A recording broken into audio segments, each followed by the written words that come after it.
Hello, I'm your host, Carmen Maldonado Blar, and this is Desde el Origen. Today, we're going to talk about stress. And stress is something that permeates in our daily life that could come from situations like traffic jams and running late and many things that can trigger a response that could considered be stressful. But today we're going to have the opportunity to talk about the biology and all the physiological aspects of stress by this conversation we're going to have with Dr. Andrea Sgoifo. Dr. Sgoifo is professor of physiology and coordinator of the Evolutionary and Functional Biology Unit, Life Sciences and Environmental Sustainability Department at the University of Parma. Andrea obtained his PhD in cardiovascular pathophysiology at the University of Milan, followed by a postdoc from the University of Groningen in the Netherlands. And after that, he was recruited at the University of Parma, that he has been since then, where he received several prizes in international conferences and has dedicated his life of understanding what is stress and what are the neurological and biological bases of stress. So, in particular, this phenomenon, when we look at stress, we can examine it from different perspectives. And so Andrea has actually focused on a very important axis between the brain and the heart and how both of these organs interact when we have a stressful situation. And so, as always, from this podcast, Desde el Origen, we're going to talk about science, but we're going to talk also about the personal aspects of the scientists that creates their interest in the field that they study. And therefore, we will ask questions to Andrea more about what made him pursue this career, what were the major insights that over his almost 3 decades of work have really made an impact on not only in the field of stress research, but also in his life. So, Andrea, welcome to Desde el Origen. Thanks so much. Wonderful. So I just said that you are Italian from the standpoint of having your background in your education in Italy. Where were you from originally in Italy? I was born and grew up in Udine, which is a small town in the northeast of Italy, close to the borders with Austria and Slovenia, not far away from Venice. And I was born there, and I did my high school studies, scientific high school studies there. And then when I was 18 years old, I decided to move somewhere else for starting my studies in biology. Yeah. I see. Yeah. But why biology, Andrea?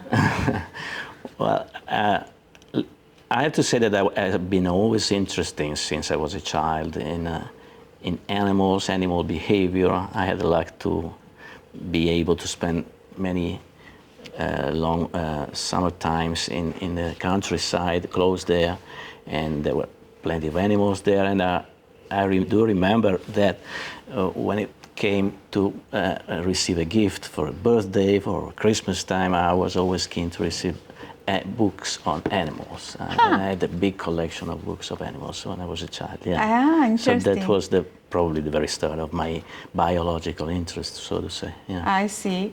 But did you consider to become a veterinarian, a doctor of animals, or something like that? Probably I was really keen for research, because I was looking them, following them, trying to figure out what were they doing. So behavior, in a way, was my main interest at that time. Yeah. In biology. Okay, yeah. So behavior, as we both know, is one of the most complex phenotypes that, because definitely. You have it's polygenetic, because you have all these genes interacting, so it will yield some behavior that is in response to your environment. Yeah, So yeah. we behave differently depending on the setting, obviously. Yeah, yeah. And so that is very interesting. So I imagine you were like pretty intrigued of Yeah. how, situations can change and the behavior can change as well. Yeah. I have to add, if I can, that was not exactly the wish that my parents had when it came to make the decision, because my father always told me I should have go for law studies. Law, okay. Because I was good in humanistic things, let's say, at school. And my mother said, why don't you also study for becoming a medical doctor like your father? My father was a cardiologist. But then I was really a little quite on that since that time. So what I did, maybe we can talk about that later if you wish, but my decision was to follow that direction, because also there was a famous professor, which was a renowned scientist internationally as an ethologist. Yes. But he was also very good one in divulgating science. So he was all the time on TV programs talking about behavior. And so when it was time, I said, I wanna talk to this man, if possible. At those times, there was no email, so I wrote him a letter. Yes. And he answered me very kindly within a couple of weeks. So I decided I catch the train, and I went to Parma, which is about 5 hours train from Udine.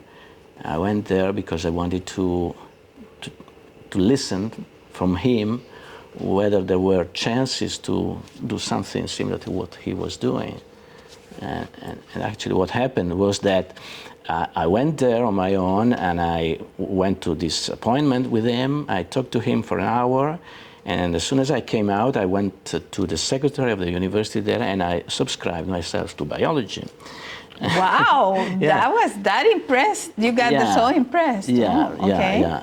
And also I had the chance and the luck to find a place to stay in Parma on the same day.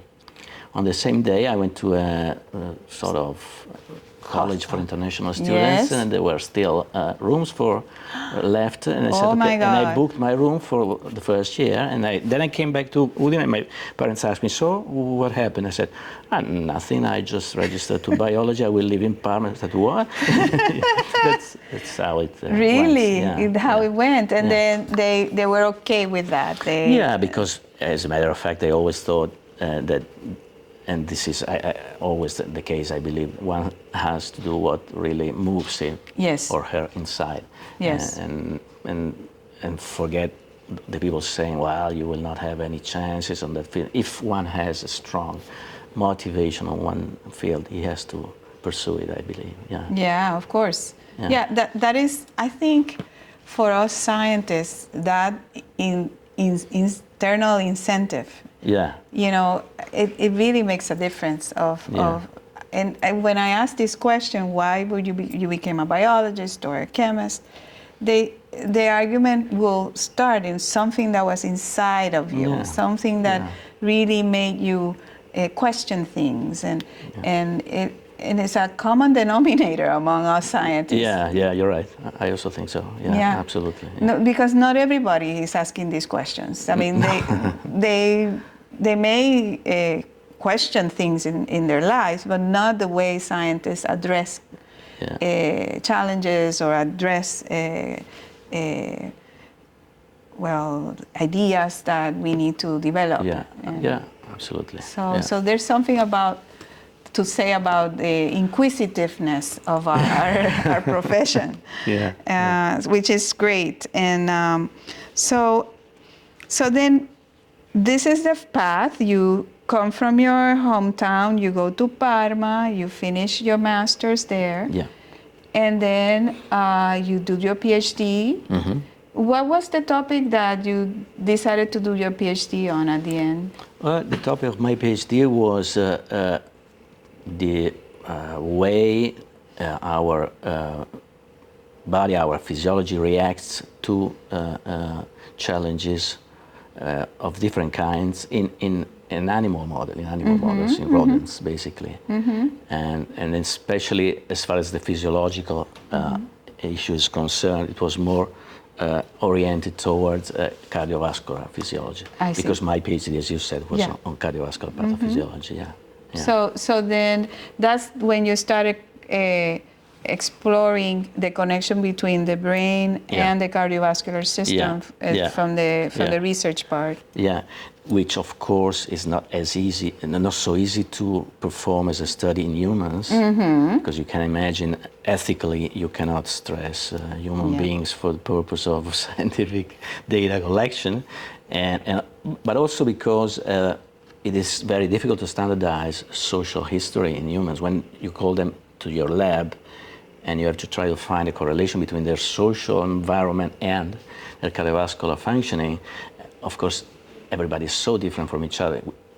Standardization is much easier, of course, in animals, in animal models. And also the time span of development of a cardiovascular pathophysiology is so long in humans that it takes years to get data that you can work on. So that was the reason for dedicating my PhD thesis in an animal model, And then when you went to do your postdoc in the Netherlands, you decided to focus on something in particular, or you did something totally different? Yeah, no, again, it was a matter of writing. But at that time there was email, so I could write an email to a professor there in the Netherlands, a famous one also, because he had these nice techniques for collecting blood from these animals during stressors taking place. And also, at that time I started developing the idea that I should have considered as proper environmental challenges the social ones, those which are due to the interaction with conspecifics, because this, of course, has also good translational possibilities for human beings. And rats are a very social species. Yes, of course. And they're a complicated social organization.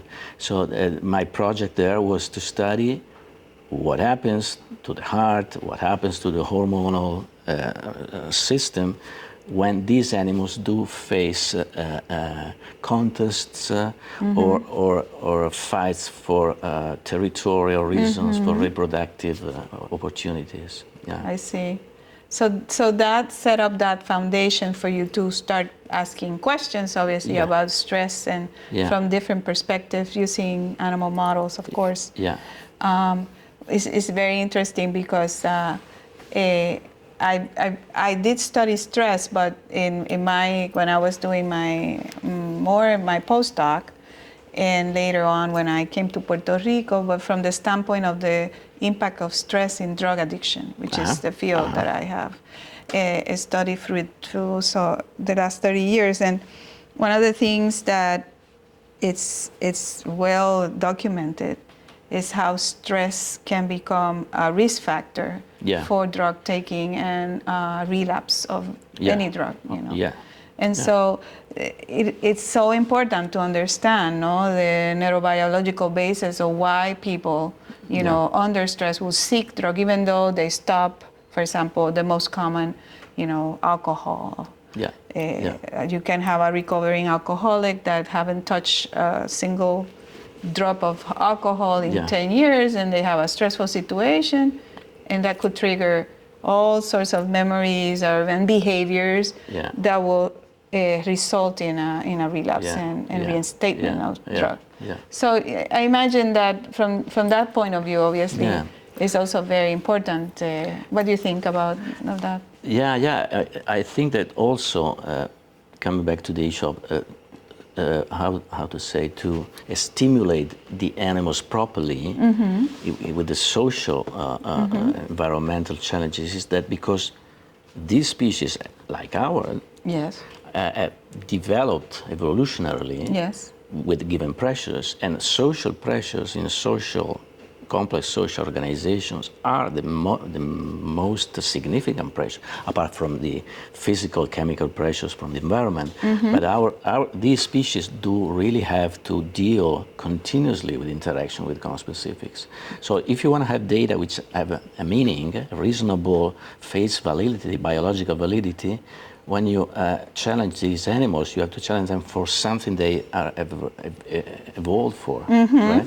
So that was my concern, because at that time there were a few groups actually around the world using social challenges because they are more complicated to set up. Yes. It's easier to take an animal and do whatever. Yeah, electroshock. More or less ethical things, let's say, Yes. which at the end don't have translational value. Exactly. So your idea that when we create animal models that really relate to what is happening in the setting, that really can have some evolutionary value. Yeah. So then we can make correlations, especially through behavior. Yeah. So then, throughout your research, you are modeling social stress, in rodents in particular. So, what does, in your opinion, what has been the most important, significant contribution in the field of social stress that from the contributions that your lab has given the world, obviously?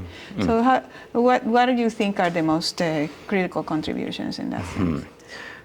Well, probably it's something that is really close to what we are just saying. That is, if you want to study a physiological reaction of an animal to a given challenge, and if the challenge is a social one, you need an animal to be completely healthy and freely behaving, not just freely moving, but freely behaving.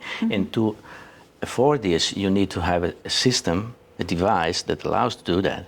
And so what we have been using, and we were one of the first ones, for sure in Italy, but also internationally, I would say, to use these radio transmitters that you can implant in the animals with a simple surgery, from which they recover very well in 1 week. And then you get the signals, physiological signals like blood pressure, heart rate, or body temperature from animals which are moving around and performing whatever behavior they wish without limitations.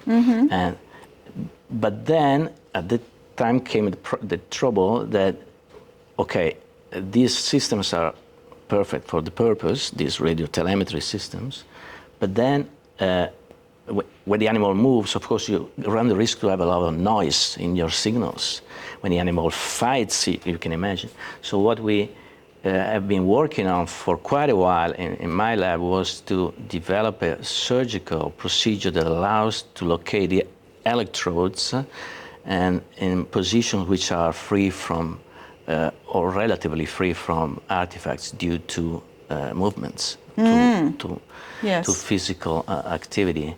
And actually, we then published, we worked for months with a pediatric cardiac surgeon, because of course he was used to small sizes with these rats, and we worked and we tried many locations until finally we found one and we published it, and actually that has been then included in the manual, user manual of the factory that was producing radiotelemetry. They included this surgical technique for implanting these devices, and which was then used by many other groups. I remember when I was in the Netherlands, my colleagues and friends there were calling it the Sgoifo method. Very nice. But yeah. So curious enough, it was, I would say, probably more this technical, methodological paper to have a lot of citations more than other typical scientific ones. Yes. So these devices that you created, that method that has been, I think, quite successful, and from the standpoint of the methodological and the technique. Do you see that happening in humans? Can we then identify a device that we could, to be able to measure or predict because nowadays you have devices have been implanted in humans for many things. The oldest one, the pacemaker. We used to have a pacemaker to control your pulse, and now you have for Parkinson's putting electrodes toward the pallidum, so you know, a bilateral electrode that connects to a device, so and so on and so forth. In the field of stress, are they examining devices for human therapies or anything of that regard? Well, as a matter of fact, as you well know, there are nowadays these all sort of watches which you can use not just for patients but common people, which they can wear, and they get a lot of information about your physiology. Yes. And yeah, this one, for example. that one for you. Yeah. I also have one. But I would say what is more promising nowadays is that, and that comes to the patient issue, that you can have possibly, and we are collaborating on this with a group in Milan, for having these portable devices that you fix to the air, which are able to stimulate fibers that go to the brain, and from there, downstream, they stimulate that part of our nervous system that is, in a way, let's make it simple, that allows you to relax and to reduce activation. It is called the vagal system, technically speaking. And that system has been shown to be very important for health. If it's not working properly or sufficiently, then you can run elevated vulnerability to many different kinds of pathologies. Diseases, yes. Not just cardiovascular ones, because it has been shown that there are reductions on the activity of this part of the nervous system in different pathologies, ranging from metabolic diseases like diabetes up to psychological, psychiatric diseases like depression or anxiety. Yeah.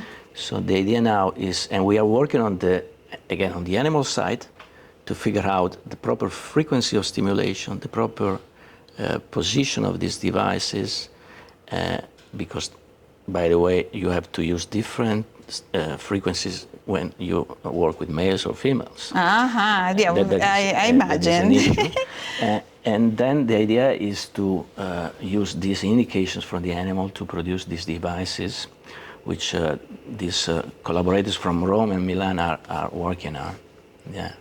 So that is state of the art. I mean, we're talking about future where we can, control or at least modulate our vagal system in a way that the fact that it works is clear, because scientific literature is wide about this. But the point is, as usually is the case, to have something that you don't need to go to the hospital, you don't need to have a medical doctor or a nurse working with you, but you can do it yourself at your place. And that, of course, would be really... that would be very impactful for health. And because stress is everywhere, no? And some people are more vulnerable to stress than others.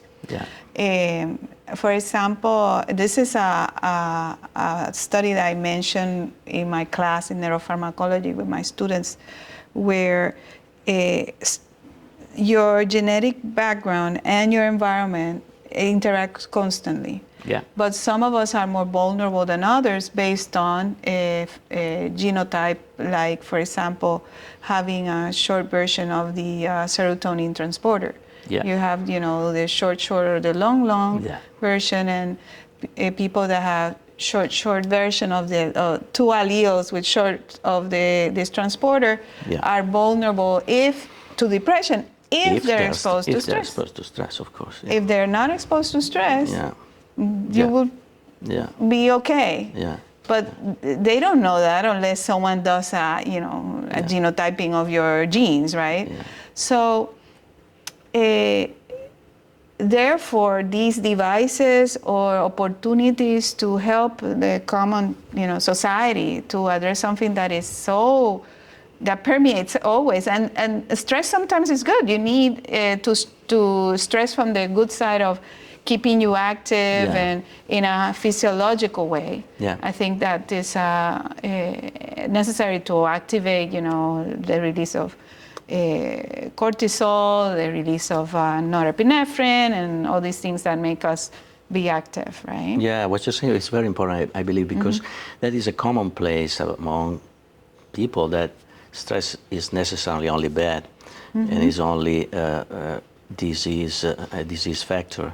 As a matter of fact, as you said, we need to have stress response to be performing, to be cognitively up, ready for what we are asked for.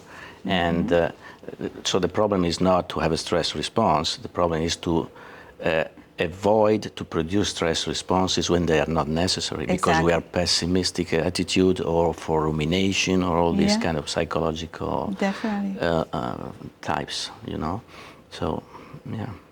So still, that's the misconception that you're saying, that you just mentioned, right? Yeah. That think very negatively of stress, but stress is also needed for our sympathetic nervous system to just to wake us up. To get us going. But how stress has also affected you? Like, is there, through your career, a particular stressful moment that you still remember that was something that, impacted you, for example, and how you managed it too? Oh yeah, I do remember well. That was when I came back from my experience abroad in the Netherlands, where I could really dedicate myself to what I liked so much. And when I came back to my original department in Parma, because meanwhile a position came out, so they called me when I was, and I said, if you wish to take part to the competition, there is a position. I said, oh, that's fine, that's great. And I took that position as a beginner, as an assistant professor. But then when I was back, I realized I don't have anything here of what I need to keep on pursuing my scientific interest. So I had to start from zero, totally. So the lab now that is called the Stress Physiology Lab, I funded it.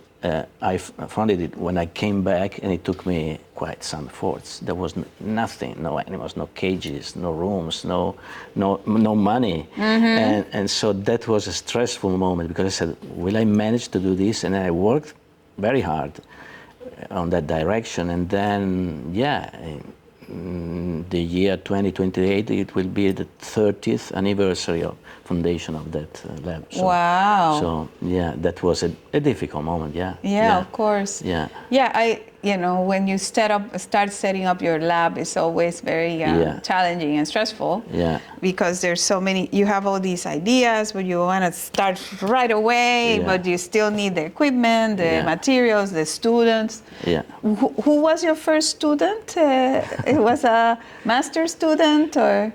No, I remember. Undergraduate? I had students which were Master of Science students. Okay, yes.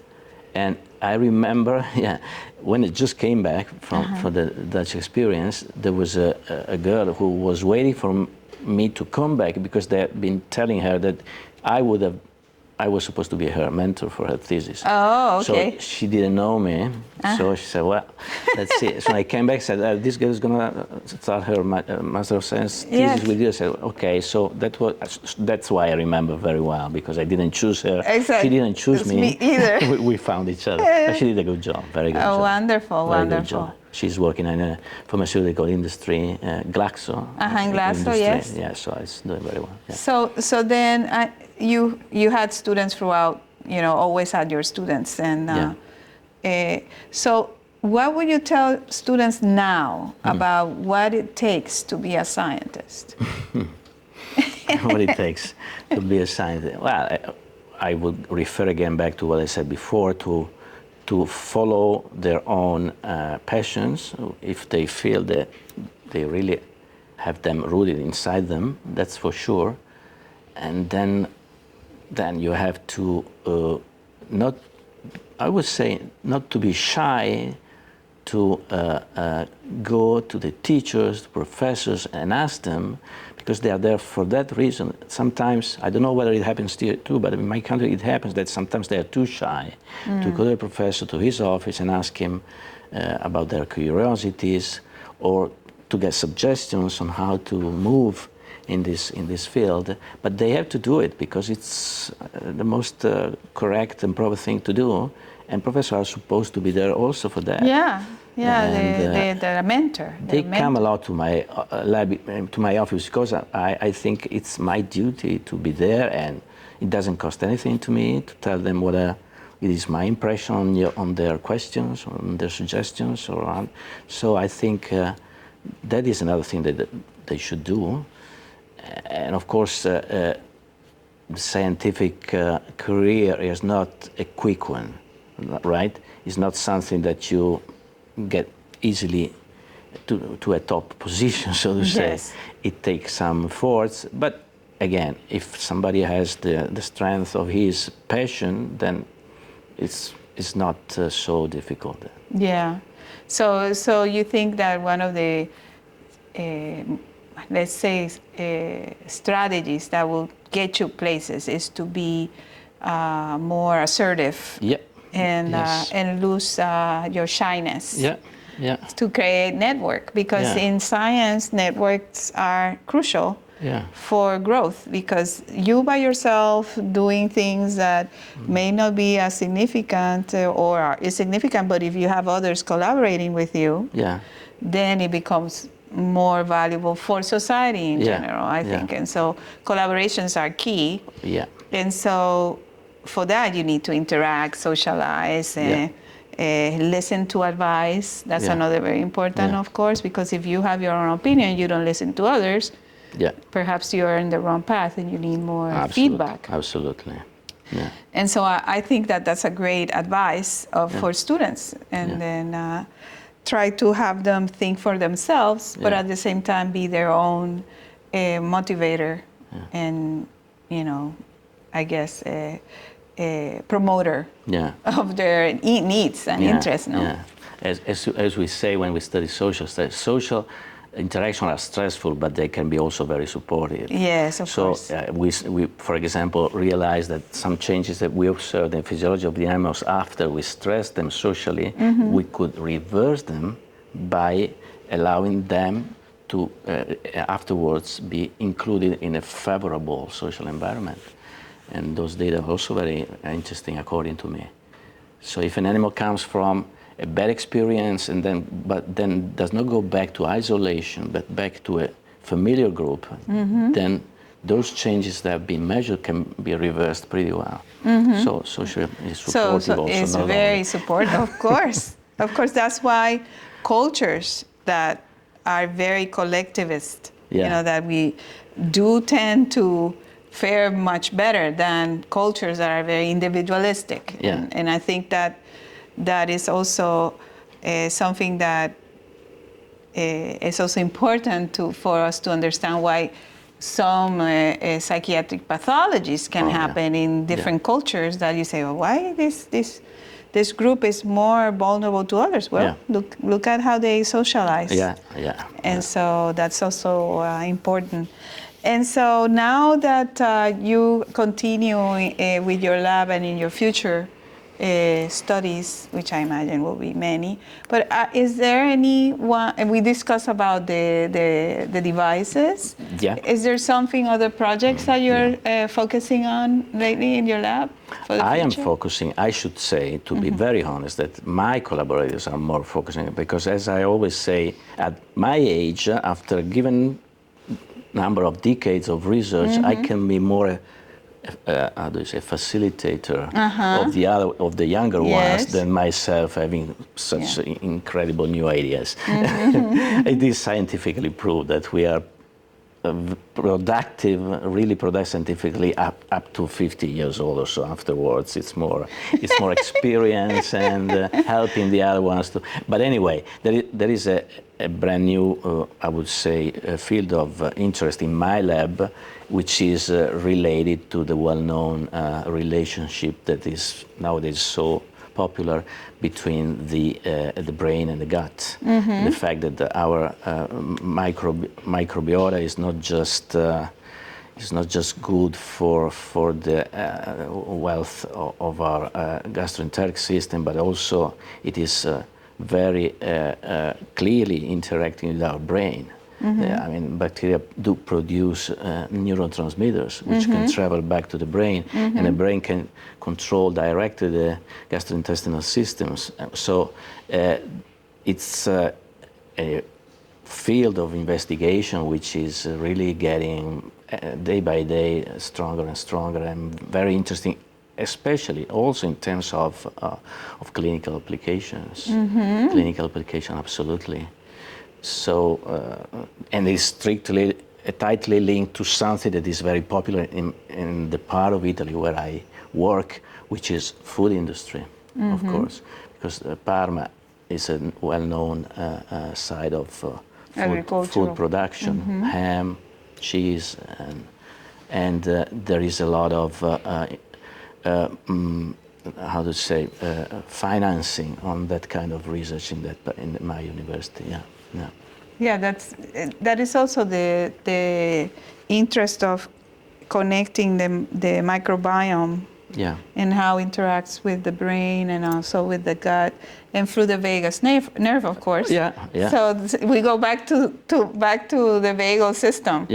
So it's all interconnected, and I think that the more we look at the different factors, and we see, that's why it's so important to study physiology. I think there's so much people look at the genes, and we knock out this gene, and we look at this protein, and it's fascinating.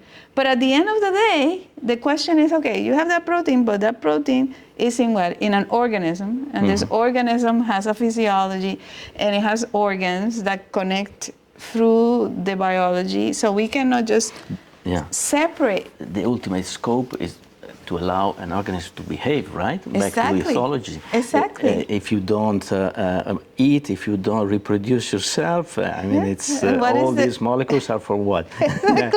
Exactly. No, and I don't want to, of course, we are here Desde el Origen, and Desde el Origen means from the origin, right? So the origins are cells, but the cells create an organism, and for us, understanding organismal biology is crucial to understand behavior and to understand society and how we interact with our environment. And so I try to always remind our students that they are looking at the little thing, the micro thing.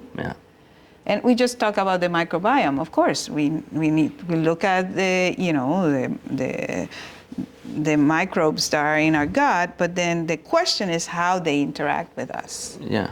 And we can detect which ones are there, but then what is their relevance? Why are they there? Why are they not in another area of the body? So that is interesting questions as well. So. Absolutely.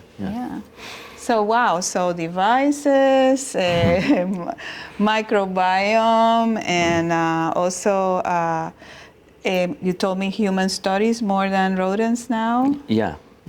So lately, if we were 80% animal, 20% humans 10 years ago, now it's the other way around. Wow, okay. And that transition has been okay with you, or you still miss the rats? No, no. I think it's probably a natural evolution or personal scientific evolution when you are doing something which has to do with human health. After a few years, I noticed that also in other colleagues of mine, you tend to be interested to go straight then to the human subjects and see directly in the human subject what's happening there, which is for some reasons more difficult, but probably nowadays even less expensive than working on animals. Because of the rules the proper rules. Nothing to say about that, but I always make this consideration with my students. Nowadays, it's really much less expensive to study humans than animals. Wow. So, of course, with all the limitations that you can imagine, ethical ones, but anyway, So that's great, Andrea. Thank you for being with us. My pleasure, my pleasure. And we look forward to seeing your published work in the future. Okay. And okay. once again, thank you for being in Desde el Origen, and we'll see everyone on our next episode. Desde el Origen is supported by the U.S. National Science Foundation through the eRISE program, award number 2435987. The opinions shared here are our own and don't necessarily reflect the views of the foundation.